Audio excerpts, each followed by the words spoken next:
মধ্যরাত থেকে বনানীর প্রিয় প্রিয়াঙ্গন ভবনে অভিযান চালাচ্ছে আইনশৃঙ্খলা বাহিনী।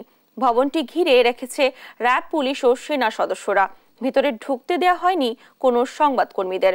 এখন পর্যন্ত ভিতর থেকে 3টি ডিজিটাল লকার বাইরে আনা হয়েছে।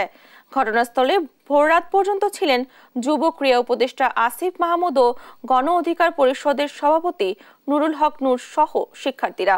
এ সময় নুরুল হক নূর জানায়, প্রিয় প্রিয়াঙ্গন ভবনের একাধিক তলায় সাবেক বিদ্যুৎ ও জ্বালানি প্রতিমন্ত্রী নসরুল হামিদ বিপুর ব্যক্তিগত অফিস রয়েছে।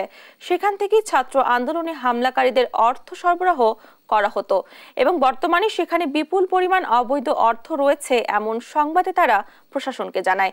এরপর প্রশাসনের অভিযান শুরু হয়। তবে অভিযান শুরু করতে বিলম্ব হওয়া অর্থ সহ অবৈধ মালামাল সরিয়ে ফেলার অভিযোগও করেন তিনি। বিল্ডিং থেকে গত আগস্ট মাসে যে ঢাকার বিভিন্ন শহরে অস্ত্রধারী পেশাদার সন্ত্রাসীদেরকে ছাত্র জনতা হত্যা করার জন্য ব্যবহার করা হয়েছে, তাদের মাঝে টাকা বিলানো হয়েছে এবং এই বিল্ডিংয়ে আপনার নসরুল হামিদ বিপুর যে অফিস, সেখানে ইলেকট্রিক লকার, বল্টে টাকা, ডলার অনেক কিছু এখানে আছে। এটা আমরা জেনেছি কার কাছ থেকে? নসরুল হামিদ বিপুর নিরাপত্তা কর্মীদের কাছে। কারণ আজকে যখন এই ফ্যাসিস্ট শক্তির পতন হয়েছে, তারা দেশের স্বার্থে সত্য কথাগুলো বলছে। এই কথাটি জানার পরে আমরা পুলিশের আইজিপি মহোদয়কে জানাই।